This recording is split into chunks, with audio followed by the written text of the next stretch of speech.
Hey, I want to welcome everybody to this evening's Malliard Report. Before we begin, I got to remind everybody the views and opinions of the show are those of the host and guest and do not represent any sponsors, affiliates, or anybody else. Boy, I'm glad to be here tonight. It feels good to be back in the saddle and doing great things. But enough about how I feel and how it's going on, because I'm excited to bring my guest on, so I'm going to get right to it. My guest tonight is Joe Hoft, the author, columnist. We'll get into all this as we go. Joe, how are you doing tonight? Great, thanks. Thanks for having me. Well, let's jump into the book first, and then we'll kind of slide into current events and all the other worldly things that are going on. Well, you've got three books out, so let's go to the newest book, I guess, right? Okay, right. In God We Trust, not lying liberal Li- lunatics. liberal lunatics, right? That's almost a mouthful. So, give me Yeah. the synopsis and overview of that. Okay, great. Well, thanks again for having me. This is my third book, and I started writing it some time ago, actually, and then kind of paused on it, and then went back and started looking at it, and I decided to complete it. Originally, I was writing maybe a book on some recommendations for the U.S.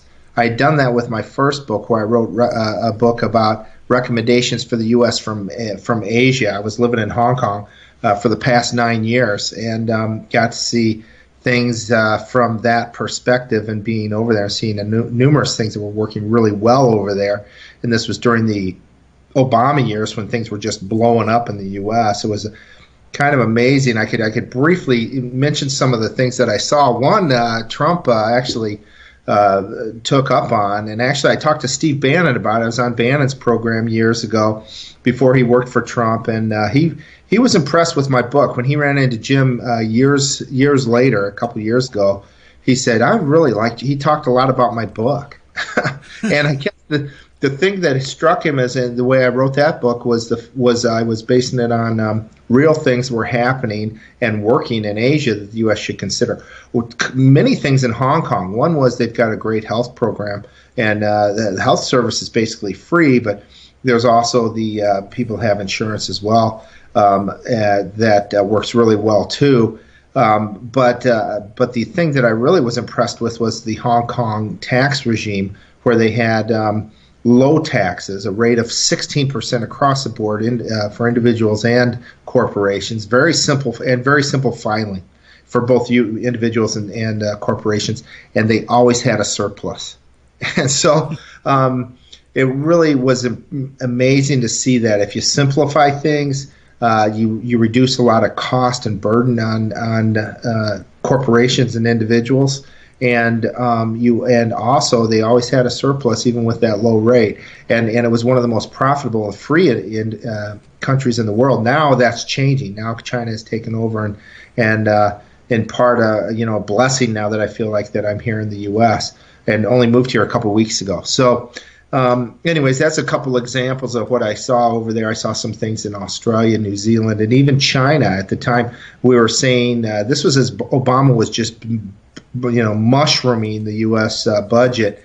His first year, a lot of people don't realize he went from 3 to 4 trillion in a budget in the first year alone, and just blew away the GDP to debt ratio. Went from 60 to 100% under Obama. People don't know that, and just a massive spending. And at the time, we saw China wasn't spending as much, and per capita was even a fraction of the U.S. And I said, isn't it funny that that at that time the country that seemed to be moving forward was the socialist communist country, and the U.S. was moving backward, but the socialist communist country was becoming more capitalistic, allowing people to maintain property, where the U.S. was becoming more socialist, and the socialist country was failing, as which was the U.S. at the time under Obama. So kind of some things that I saw from over there in a unique perspective. So my most recent book here is In God We Trust, and it's about lying liberal lunatics. I have basically 5 chapters. The first one, I talk about Trump and the incredible success that this guy's had. I did some comparisons between him and Obama. The second chapter, I talk about the mainstream media and the efforts to shut down conservative think and conservative thought. and I'd like to. We can share more on that this evening if you'd like. A third chapter is really on just the politicians. I had a couple examples of Adam Schiff and Hillary Clinton, and then the fourth chapter, which I felt was I put a lot of work into, was related to the deep state and the government and the especially the Mueller, investigation. So, and with the fifth chapter on the summary. So that's what the book's about. We can and so you'll see in the cover of the book that I've got individuals listed behind the title, which is individuals like James Comey, Twitter, Facebook, Hillary Clinton, Barack Obama, Sally Yates, Peter Strzok, Lisa Page, CBS, NBC, CNN. All these entities that are and individuals that are just they're lunatics, they're liberal, and they are liars. And so that's pretty much what the book's about. And I hope it's a great read for picks it up. It really should be a pretty simple read, an interesting read. The people that have talked to me that have read it have enjoyed it, and it's not a long read either. It's something I think you could sit down and really in almost a few hours maybe make it through most of the book. So I've got abundance of questions now, so we're going to just kind of soldier through, and Great. we're just going to keep flipping through. So what brought you back to the States? Well, there's a long story, short story. I've been in China and Hong Kong for 9 years. I worked for a great corporation. I had a great job. I was making some money. I think like everybody in Hong Kong, you're there to make money and then leave. And so it was a very nomadic place, Hong Kong. Very expensive though. And I guess I reached a point where I was ready to come home back to the States. I'm reaching an age where I thought I could perhaps even retire. And also there were some other things behind the scene too. I'd been writing for my brother Jim, even though I was an executive in Hong Kong with a full-time position that was keeping me busy as I had a territory from Japan down to New Zealand, Australia, India, all over Asia, throughout China, India, South Korea, Taiwan, New Singapore, Malaysia. Busy job, but at the same time, I really enjoyed my free time writing for my brother Jim. And my skill sets in finance and operations and IT, so I have some designations in all those areas and degrees, and so that skill set. And I'd been an auditor for years. I'd been the head of finance for years, and done and really learned a lot as I worked. I also have an IT designation to do auditing work via IT. So that all came in beneficial as we started, as I started writing for Jim and looking into areas and focusing on what I thought was, certainly with the media, a lot of fraud, misreporting, basic straight out lies. And then, as I dug into the Mueller report and really jumped on the Trump train early on with my brother Jim. So I wanted to also kind of begin to pursue that more. I'm getting older, and why not do what I really like in these later years? So that's kind of why we decided to move back here to Florida, actually. I've got to thank, I guess, on behalf of the listeners, we got to thank Jim for hooking us up, because I reached out to Jim the day the Roger Stone thing broke, because Roger's been on, and I'm not naive enough to think that he's going to skip Fox to come on my show. I mean, I have dreams, right? And I'm also grounded in reality. So I was trying to find somebody else in the circle, not necessarily in the circle, but in that vein that knows that stuff very well and would represent that case tonight and represent, that whole, what I'm saying?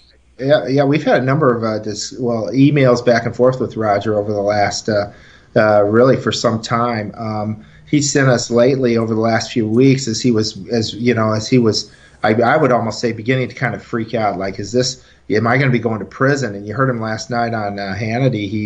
He basically felt like that was a death sentence, and I think it was. And I think there's obviously something about Stone that they don't want heard. They put that gag order on him, which was atrocious.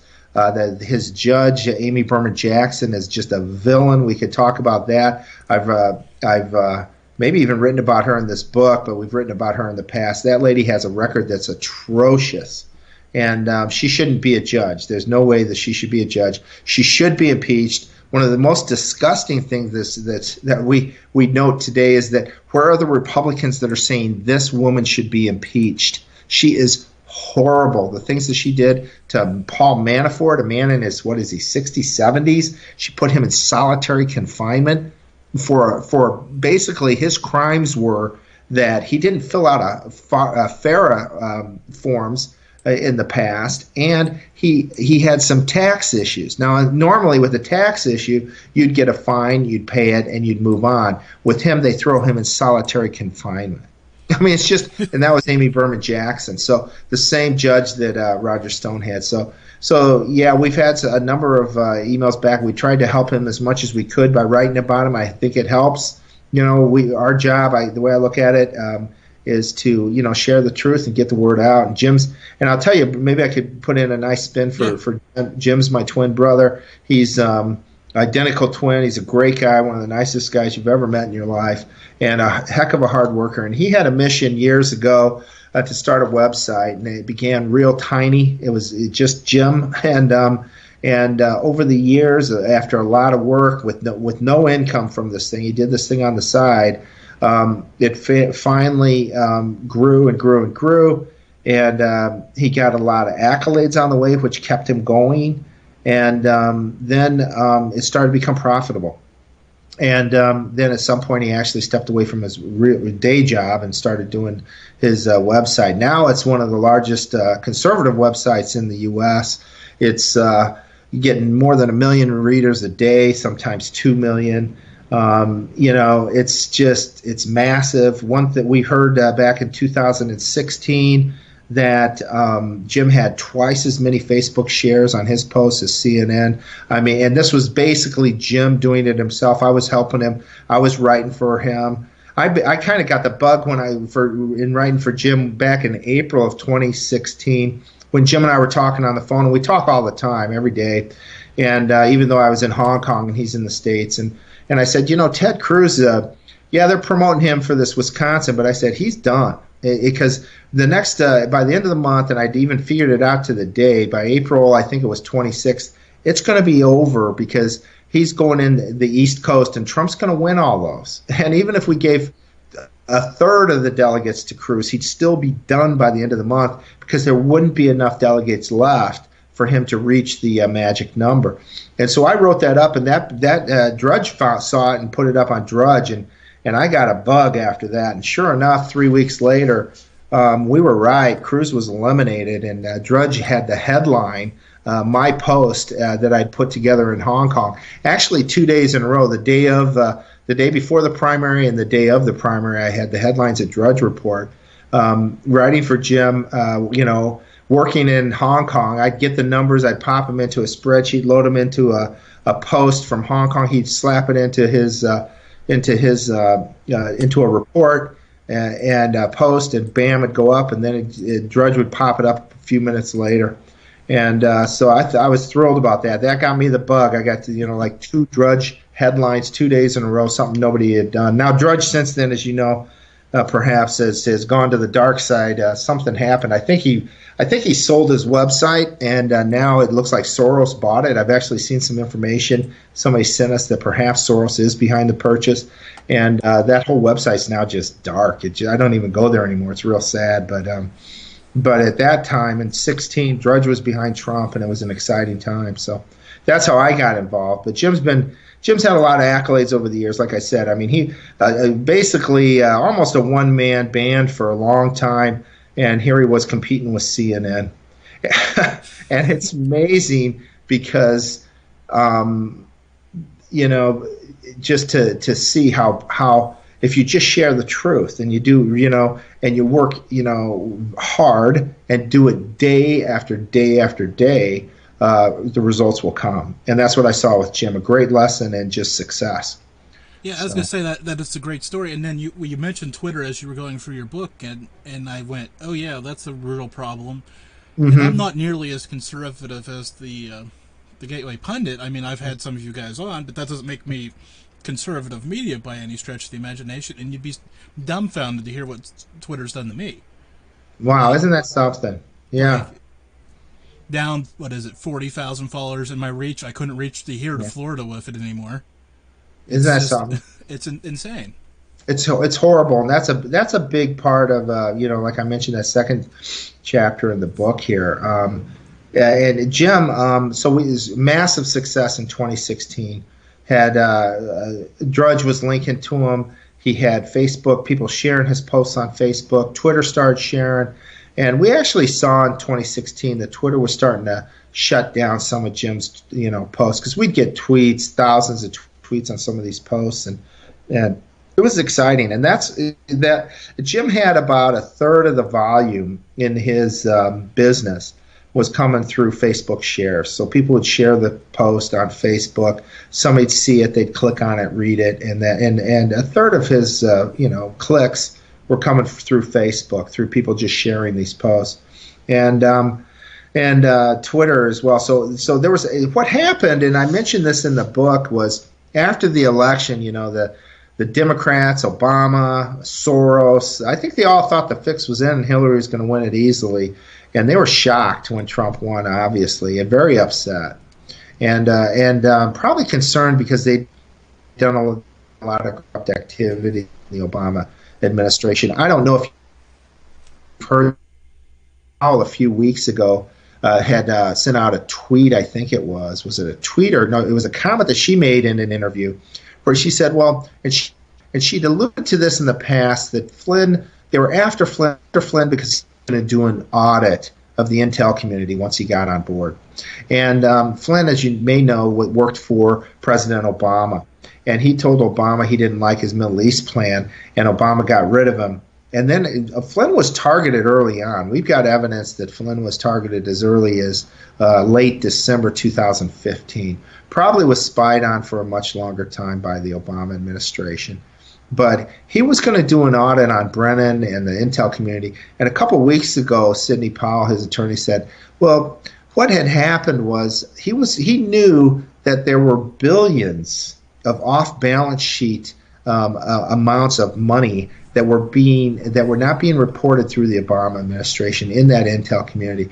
So that's why they targeted Flynn. She said this, and I was like, wow, that's what's going on. They had to get Flynn because he knew where the money was.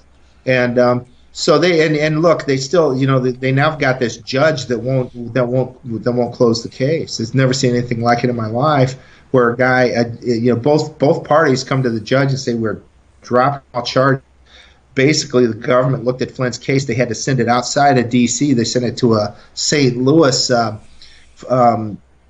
attorney, U.S. attorney, and he looked at it, and basically he saw that this whole thing was corrupt, that it was a setup, and that Flynn was not guilty of doing anything wrong, and wasn't given the information that he's mandated to receive per the law, this Brady material that the government has to provide to you when you're in a case against the government. If there's any information that's related to your case that would help your case, the government has a legal duty to provide it. Well, they've withheld all sorts of stuff, and so this U.S. attorney in St. Louis said, we're dropping our case here. There's enough information to show that not only was there no crime committed, but he was exonerated of any wrongdoing way back in January of 2019 or 2017. And so, anyways, yeah, I guess a lot going on there. But what was I going to say? But now the judge won't throw it out. So it's just what both parties come and the judge won't throw it out. So pretty crazy times that we live in now. So they really don't want Flynn to be walking free, I guess, and to be saying anything that they wouldn't like. So I don't know. Pretty crazy times. Roger Stone getting the commutation the other day was a real blessing. And, of course, it was a setup. It was trying to make Trump look bad because he was really forced into doing it. Stone was going to die in prison. He said the other night that he had asthma for years. He shared that with us. He's 67. And he said he would, in the place they were throwing him has now had like 60 COVID cases. He just thought it was a death sentence. And so, and that was Amy Berman Jackson that sent him there. So anyways, it's amazing. They wanted to shut him up too. I think the reason they wanted to shut Stone up is because he knew, and he talked to some of these guys, like by an individual by the name of Bill Binney, who I mentioned in my book. Bill Binney looked at the charges that Russia hacked the DNC, and he's and I got to tell you, Jim, I didn't know anything about Bill Binney until really a few years ago. Now I think he's like a rock star. He's like a legend. And I went, and my daughter was in town the other day, and we watched the movie Snowden again. I don't know if you've seen that. I haven't seen that one. I've heard of it, but I haven't seen it yet. I got to tell you, I highly recommend, your listeners, go back and watch that movie Snowden. And the other thing, because Bill Binney's name is mentioned in there. And there's another video that somebody turned me on to, and I think it's called A Good American. It's out there on YouTube. It's about, I guess it is a couple hours long. And it's a documentary about Bill Binney. And so Bill Binney was this super brain that worked for the U.S. government in Intel. And he came up with methods and designs and the ability to grab, like as he calls it, megadata. That's now that term that's used a lot. Well, he was doing this years ago, and he figured out ways of going through all this metadata and making sense of it in a way that an analyst wouldn't have to. So by the time the data got to an analyst, it was already pretty well, figured out the things that the analyst should look into. And up to that time, the U.S. intel community was they were getting more and more data, and they had nothing. They didn't know what to do with it. It was like a pile of garbage on their tables until Bill Binney came along. So he developed this system per this movie called, I believe it's called A Good American, but it's a documentary about Bill Binney. And he had this all ready to go. It was working incredibly. This system that he did could take all the data around the world, all your texts, your phone calls, your emails, etc., all the information they gather today on individuals. But his system would privatize that information. You didn't know who was doing it. He kept people's privacy, and it also could determine and identify relationships that would signal that there's something going on here. And the intel community threw it out because it wasn't expensive enough, and they went with some multi-billion-dollar system that I heard was actually thrown out eventually. It didn't work, and but this all happened around 9/11, and he and his team went back and they shut it down before 9/11, and they went back and ran it, and they said they would have figured out the 9/11 before it ever happened. So pretty alarming. Movie and story about Bill Binney. Well, I watched Snowden the other night, and here Snowden brings up Bill Binney's name.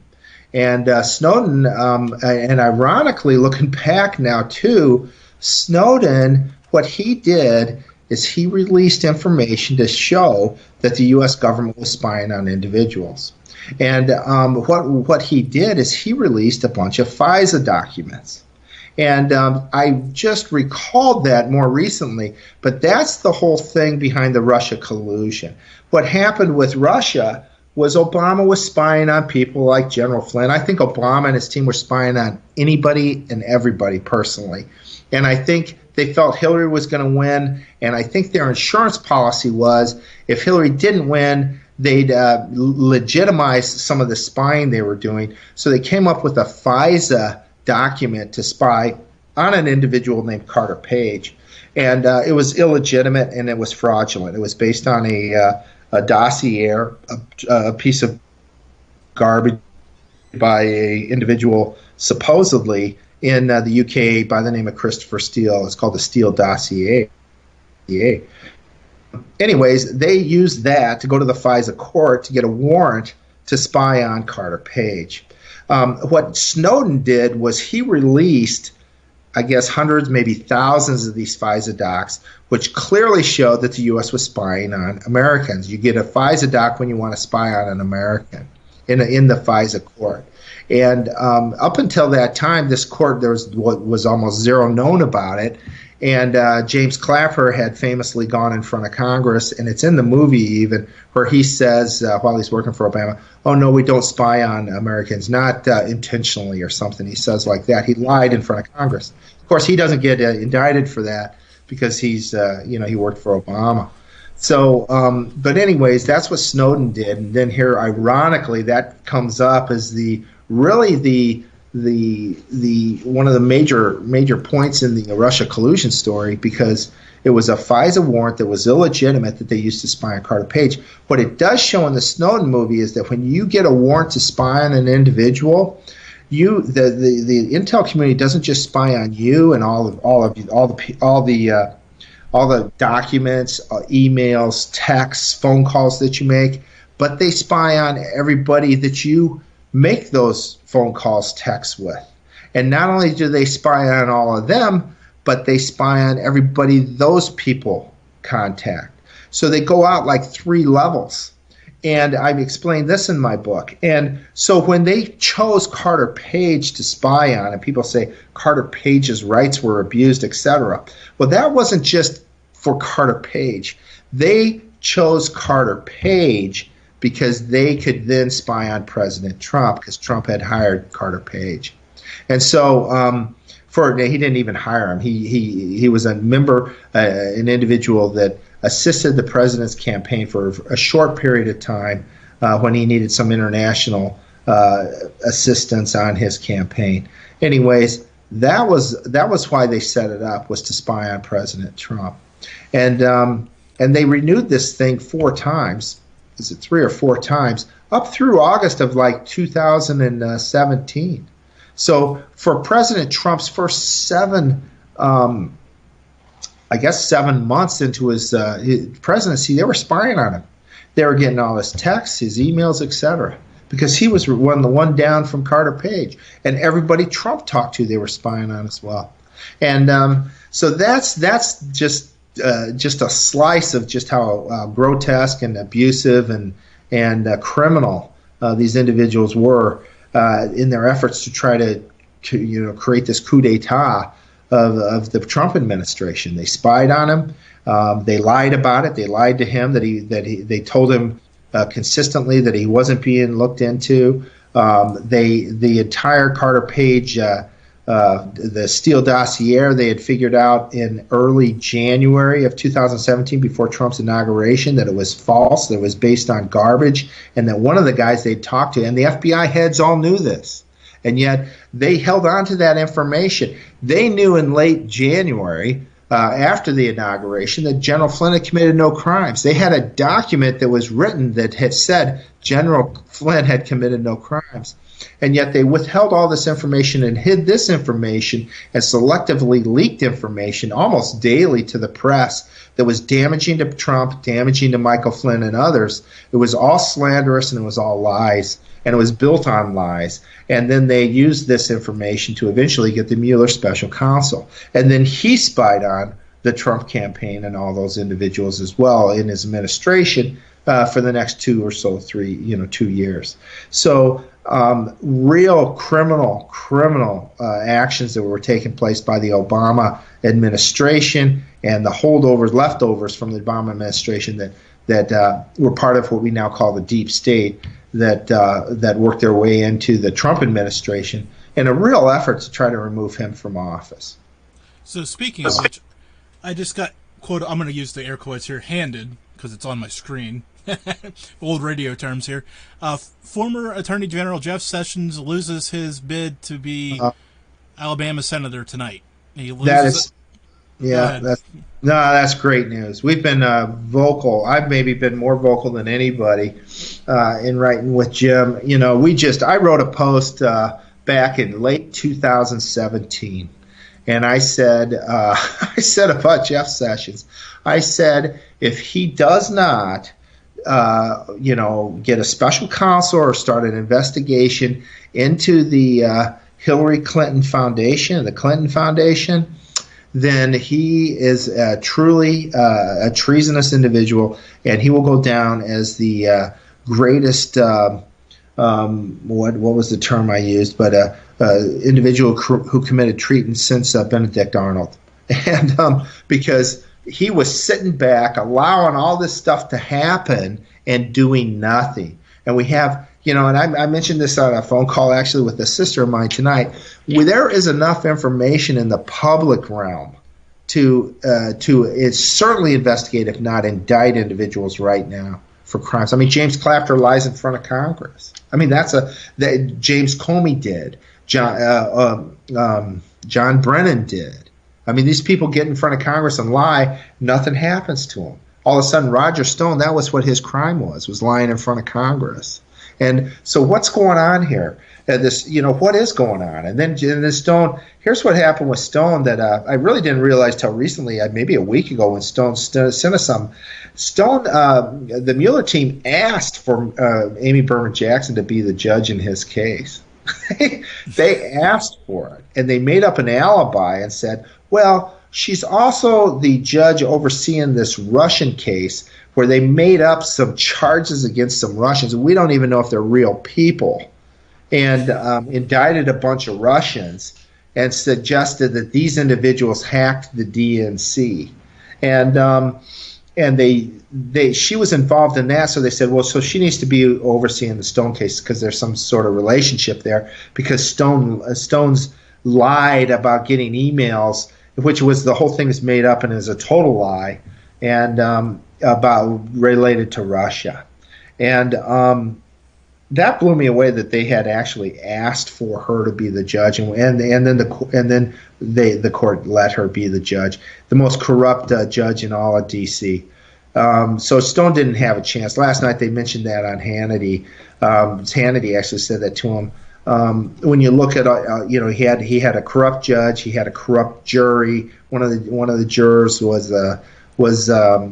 ran for office as a Democrat, had tweets or Facebook shares about Stone, had numerous shares about Trump, nasty shares, and yet she's going to be on the jury and not be biased.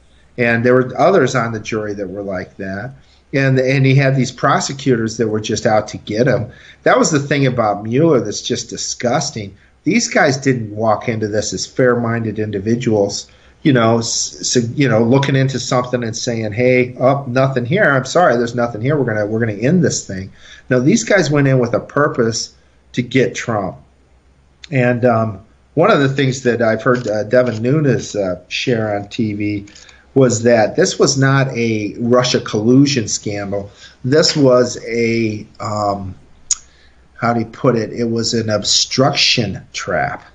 And what it was they did so many things that were so outrageous that they wanted Trump to just step over the line.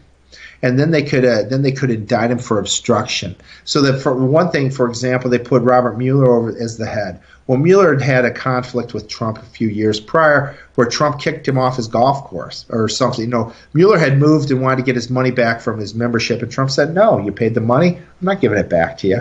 And so they had a bit of a tussle over that in the past. Enough that he should have never have taken the job. And here's something that I don't know if my background. I also have a CPA and in the accounting profession and auditing profession.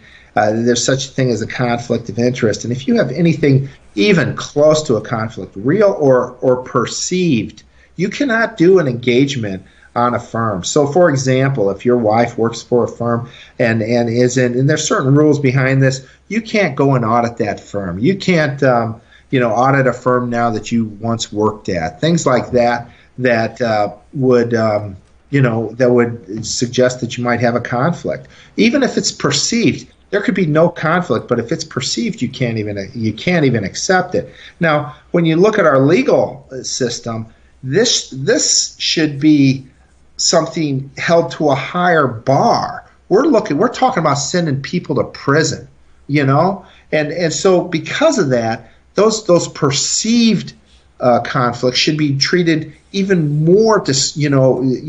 More. There should be more effort into looking into them, and if anything's even perceived, not let that person on your team.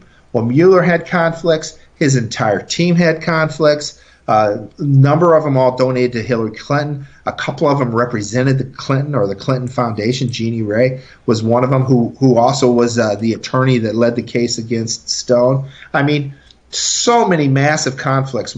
Andrew Weissman was at Hillary's on election night. She was at his party, that turned into a funeral. He was there. So that was one thing that Trump could have said, hey, if you're going to do this thing, I'm going to get rid of you and we're going to put in a legit team. But Trump didn't do that, and I'm sure because he was concerned about them saying, oh, you're obstructing with this investigation. And so many things like that. They even suggested that his tweets saying Mueller's not a good guy were obstructing with the case eventually. I mean, outrageous. The thing that really grabs me, what the Mueller team did, that really stepped over the line, was to bring in Trump's son, Donald Jr., and to put him in front of the media onslaught of him working for or having some people into his office at one time. And by the way, that whole meeting that was set up in Trump Tower with Don Jr. and Manafort, that whole meeting was a setup. The whole thing was a setup. And that's what people don't know about this Mueller thing, too. It wasn't just that they lied and they spied. These people attempted to set people up so that they would commit crimes. And that's what's not known. Papadopoulos certainly had that happen, maybe from 2 or 3 different individuals that approached him overseas, attempting to get to him to do something that would be criminal. General Flynn, I'm not exactly sure there. He seemed to do everything by the book, but they certainly had their eyes on him. But Donald Jr., they sent a team into Trump Tower, so-called Russians, that were going to talk to him about something. And it ended up being a setup. The individuals that were there met with the Fusion GPS team both before and after the meeting. And but the media will never share that. And so this is the kind of stuff that we've been sharing for, really years, months and years, that the media has never touched. And this is the stuff that, that I tried to include in the book here. So I want to go off the grid kind of with you, Sure. But not totally off the grid. This change shortage we're in, it seems like everywhere I go is kind of going cashless, Huh. As a CPA, I'm sure that you've kind of got a thought about this. What's going on here? I mean, is it we're all trying to go digital currency? Is that where the end game of this all is, or is it really just a shortage? I don't know. I have a more concerning, bigger concerns with this. I don't know if there's a shortage or not. I'm wondering if President Trump's even aware of this. There seems to be so much going on. I guess really since Trump came on, it seems like he has lifted up so many rocks and showed so much corruption within our government. But the thing that concerns me, especially from being over in Hong Kong and in China, is that they've pretty much gone to that cashless society, and that allows the government there in China then to socially regulate basically your actions. So if you've said something bad about the Communist Party in China, well, you're going to get dinged and you're going to be given a social score that's really low. And so if you go to get in a line for an airplane or try to get a visa or whatever, you're thrown to the back of the line if even placed in the line. And they also now have different types of software over there that's really great if you have no problems, if the government's not mad at you. The technology is great. You can use this thing called WeChat, to both chat with your friends as well as pay most of your bills, and at least your minor bills, especially like going out to eat, etc. Instead of a Visa card or whatever, you use WeChat. Well, that's real handy. But the thing is, if the government steps in and says, we don't like you, or we think that or they accuse you for something that you didn't do, or they accuse you for something sinister like they did with Paul Manafort and throw you in prison or whatever. My concern with this is that we become like China, and then we start using this to give people social scores, and then we start preventing people their freedom, and we treat people differently. And be based on these social scores, et cetera, which these big tech teams, and companies can do. And this was something that blew me away in jumping back to that Snowden movie, was that was what he was concerned about. He saw this mega data, and it's in the movie. He says, and he even says this. I'm concerned that we're going to get to the point that some bad people get behind this technology, and that basically, shuts down our freedoms forever. And pretty scary. So that's what that's my concern behind this. I'm not saying that's what's happening, but I certainly feel concerned about that. Yeah, I know there were some stories right around when the first stimulus package went out about the digital dollar, trying to get that out, and I went, oh, digital dollar, that's cute, because then we don't have to keep track of how much we've printed, because nobody can ever do it. We can't audit it if it doesn't exist. It's just a number. There you go. Yeah. Good point. Yeah, no, this is concerning. I think there needs to be some real strong controls built around all of this. And but they said they did that with the FISA court. They said, there would be a court that would look at every FISA application and approve it. And it turns out that only 1 out of 10,000 has been declined over the last 5 years or something. We found that out. And it happened to be one related to the Trump administration, maybe an initial attempt to spy on Trump. And I think that was related to the Carter Page, and then they ended up creating the dossier to beef up their FISA application so that they could get the warrant to spy on Trump supposedly legally. And we better have some absolute excellent controls around this, or we're going to have people abusing the system like they just did. So as I say, I got a question coming in from the chat room here. I wave hello to Germantown Runner. He's been popping great questions tonight, and I've been kind of avoiding them, but that's okay. But this one I'm going to ask for him. Would you ever get chipped by an employer or a government agency, like RFD chipped in your hand or wrist or wherever they want to put it? I don't think I'd want to. No, I don't want to. I don't know. There's concerns. With that. I mean, again, as a method of control, and so I don't know unless we have absolute knowledge and belief that this will be, that our privacy will remain intact. I don't know if I would. Now that's today. I was gonna say, do we have any privacy left though? I am telling you, I don't know. I mean, and that's it. With that was jumping back to the Mueller and the Trump and the FISA abuse. That was something there's of 3 things that I'd suggest to anybody listening to really look into. One is watch the Snowden movie. It's excellent, especially watching it here a second time and knowing about the FISA abuse that occurred under Obama. 2. And it may have occurred under Bush, I don't know, but it certainly did under Obama. We have evidence of that. 2, look at that Bill Binney documentary where he talks about 9/11 and how the government didn't go with his simple program that worked. They needed something that would cost billions of dollars because it's all about the money. And so his program got shut down even though it worked, and his program provided for privacy, which the program they eventually used maybe did not. The third thing is an audit that was performed by the intel community at the request of an individual by the name of Admiral Rogers. And I don't know, Jim, have you heard much about this guy? Yeah, I have. I was going to say, I was writing that name now because I have not heard of it. So continue. Okay. Well, let me tell you this story because this came out too. We started reading this in 2018 or so. So what happened is he came in and Obama appointed him head of one of these intel agencies. I think it was the DNI, Director of National Intelligence, or something like that. Pretty heavy duty. He was reporting, I think, ultimately to James Clapper, and then to Obama. But a big job. And he came in. And almost immediately upon arrival, the story goes that he was told that, hey, there's some stuff going on related to the FISA abuse. And so he set up an audit of the FISA process. And this is mentioned in Snowden as well, which kind of grabbed me. There's a type of query that the U.S. government can perform on individuals. It's called a 702, a certain type of 702 query. But this query says, okay, I'm going to pull up on you, Jim, a 702 query, it will pull in everything about you, everything related. You can do an about query, I think is what it's called.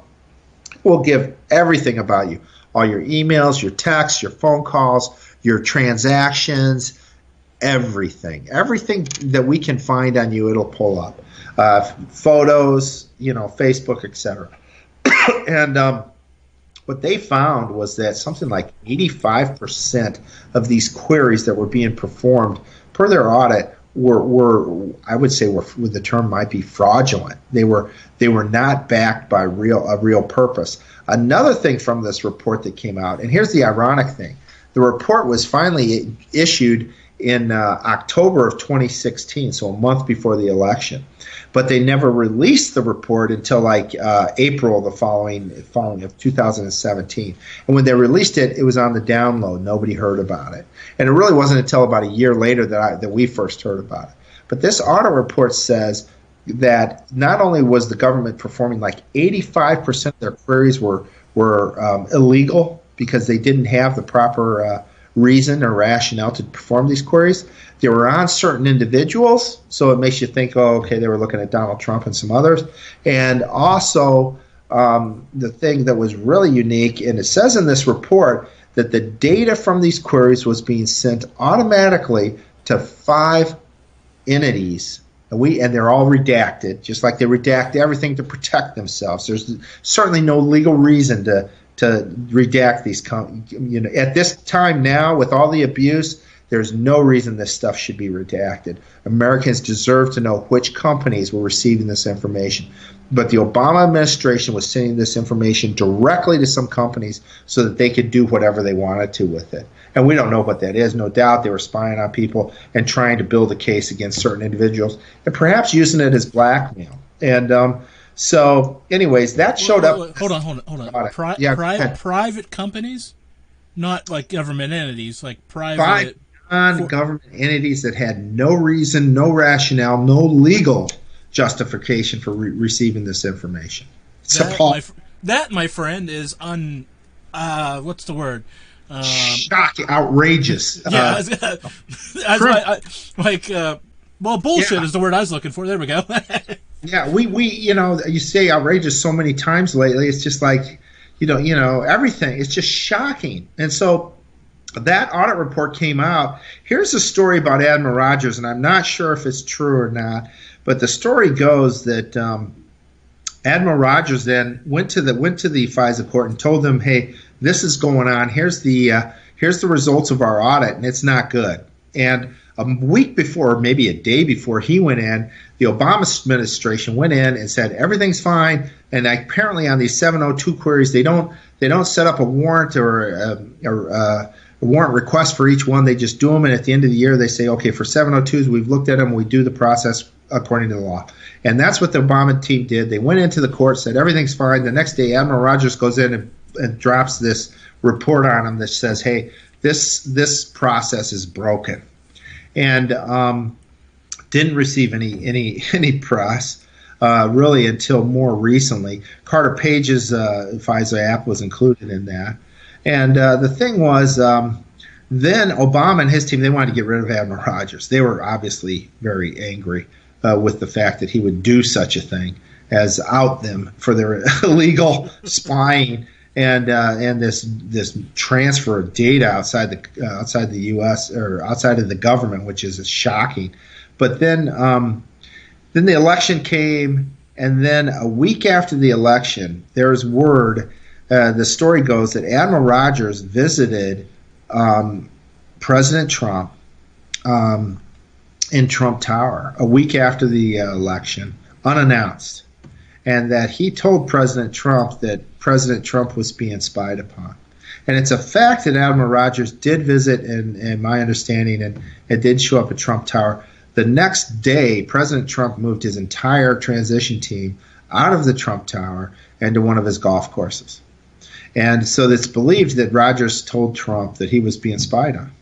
And people believe that Admiral Rogers is a hero, that he's the one guy that maybe will bring this whole thing down, because there's been rumors that he kept a lot of that information that he had, and that perhaps that's information. I've heard one guy by the name of Joe DeGeneva, a former U.S. attorney, now in D.C., and I'd call him a really good guy. Really love listening to his. He's on the radio once a week out east. But he said once that Durham's got all that information from Admiral Rogers, and then Admiral Rogers has met with Durham, who's supposedly doing this investigation into wrongdoings related to the FISA abuse and all this stuff that led to the Mueller investigation, both prior to Mueller and after Mueller. So time will tell. I got to tell you, a lot of people are really getting frustrated, though, that nothing's happened to date.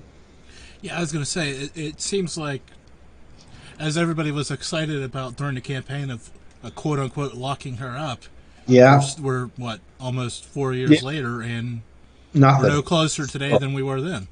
No, we're not. And it's just shocking. I'm sure nobody's more upset than President Trump, I would imagine. I mean, we're Americans. That's one thing I wrote about in a post for Jim, some time ago now. But there was like 5 things people were, I don't know what you call them, chants at Trump rallies back then. CNN sucks. Lock her up. Drain the swamp. And build the wall.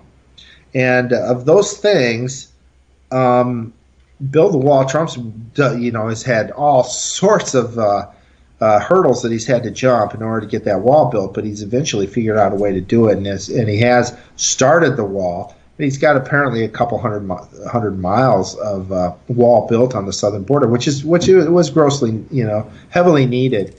The other one, that CNN sucks, I think that was really powerful. Maybe I mentioned something earlier today. Actually, I was on another interview where I think Trump's saying about CNN and how the media is not just dishonest, but how they're corrupt is maybe one of the more powerful things that he's done during his 4 years, because people know now in the mainstream, people know Trump's being attacked, the media is corrupt, and I have had people that are just innocent bystanders that have maybe listened to me, and they come to the U.S. I know guys from Hong Kong, and they'd come back. They say, "Man, I watched CNN. I couldn't hardly stomach it. It was horrible." They said, "Now I go turn over to Fox. It was a whole different story, And so I think Trump's pointed out to people that it's very clear that our media is just not honest. But the other two things that were 2 out of 4 was, lock her up and drain the swamp. And quite frankly, to date, we haven't seen boo. And so it's really frustrating to the average individual that supported Trump, for sure. So do we see this, though? I mean, even if he gets reelected, how does this all play forward? Well, that's it. He has to be reelected. I think a lot of people like myself that really support Trump. I mean, if he doesn't get reelected, my God, the Durham thing could be shut down. We'll never know anything. The individuals like Trump and others will be targeted. They will be shut down. They will be thrown in prison and put in gag orders and silenced. And the individuals that committed crimes, that took the information from the U.S. government and used it to blackmail individuals or whatever they did, these people will continue to walk freely and think that this is the new norm. And the U.S. will become officially a banana republic, because we just won't be able to get around it.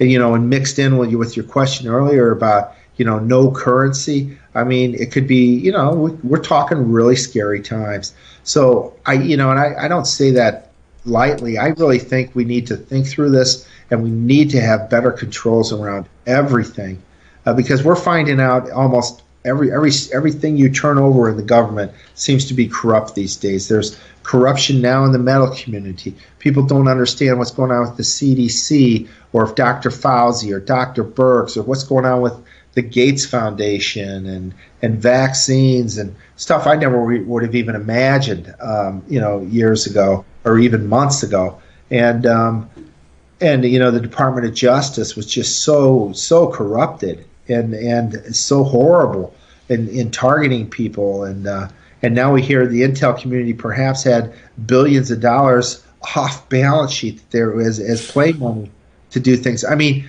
it's really shocking how corrupt and broken our system is. I don't foresee a Joe Biden or any Democrat at this time making an effort to clean that up. As a matter of fact, they call anybody who suggests this, conspiracy theory. For 3 years, they pushed a BS Mueller investigation, which was based on lies. It's amazing. Yeah. So I've got a kind of self-fulfilling question I've got to ask you at this point. Yeah. Actually, on Election Day, I run an annual prediction show. Yeah. Just because I kind of love, the art of, for the next year, it's kind of cool and fun.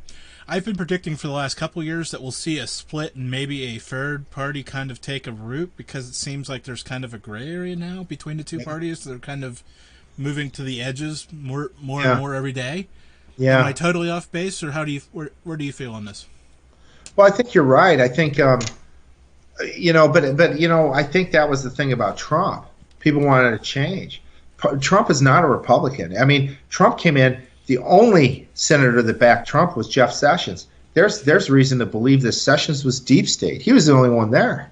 I mean, nobody backed this guy. They didn't like it. They felt like he stole their cookie, both Republican and Democrat. You never saw Republicans stand up saying, hey, this is BS what's going on with Mueller. They were silent. They're silent today. They're silent today with things that are going on.